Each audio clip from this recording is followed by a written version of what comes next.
l'intelligence collective 4. À présent, je voudrais vous parler, maintenant qu'on a défini de quoi on parlait avec l'intelligence collective, comment est-ce qu'on arrive à la développer. Alors il y a trois éléments, trois catégories en fait de méthodes. Les premières méthodes, ce sont des méthodes qui sont en fait des méthodes de facilitation, c'est-à-dire comment est-ce qu'on s'y prend pour que des groupes, plus petits, moyens ou grands, arrivent à travailler ensemble autrement que dans les pratiques de coopération plus traditionnelles qu'on connaissait.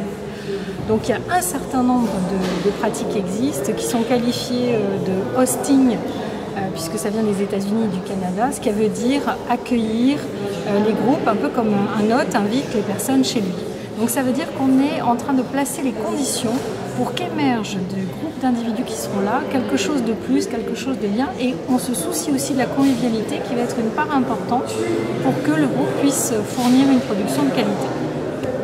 Les méthodes les plus connues sont le forum ouvert, le World Café, donc il en existe un certain nombre qui ont toutes comme caractéristique de faciliter le fonctionnement d'un groupe, et ceci en une journée. C'est-à-dire qu'en une journée, on va avoir un groupe de personnes, quelques dizaines ou quelques centaines, qui peuvent arriver à travailler ensemble.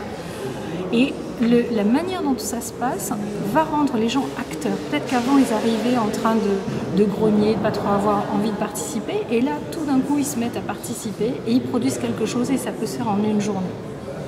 Donc toutes ces méthodes-là vont créer de l'enthousiasme, vont créer quelque chose de positif.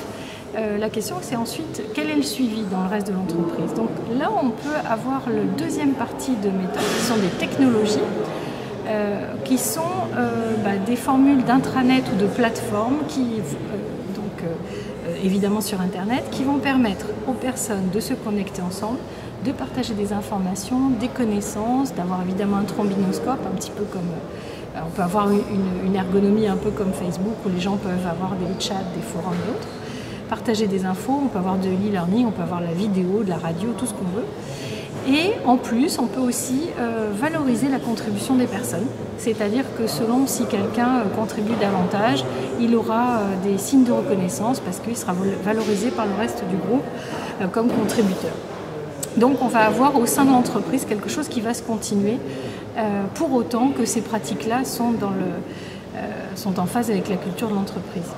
Et donc la troisième catégorie, ce sont des méthodes qui sont à proprement parler des méthodes qui vont permettre l'émergence de l'intelligence collective et qui sont beaucoup plus exigeantes. C'est-à-dire qu'on ne fait pas travailler les gens de la même manière en une journée pour arriver à faire développer un niveau de conscience individuelle et collective qui va permettre de transformer un groupe. Donc là, de quoi il s'agit? Alors la méthode la plus connue, c'est ce qu'on appelle la théorie U d'Otto Scharmer. C'est-à-dire que ça prend la forme d'ailleurs d'un U, et ça revient à la notion de creuset que j'ai mentionnée avec la facilitation. Et en fait, on va faire le trajet aux personnes et au collectif. Alors plus il y a de personnes, plus le trajet va prendre du temps, ne va pas se faire en un jour.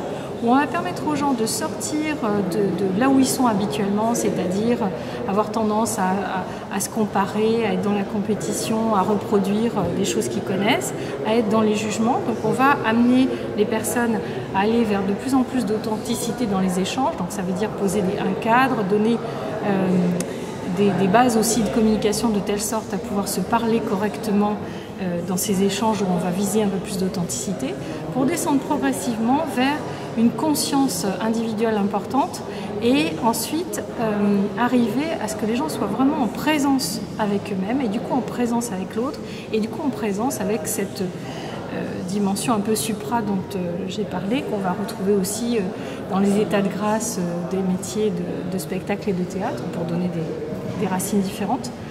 Et une fois qu'on va avoir touché ça, on est vraiment en train d'être en lien avec tout ce qui est vivant et on va se rendre compte qu'on va faire advenir du groupe autre chose que la volonté égotique des personnes qui voulaient faire ci ou qui voulaient faire ça.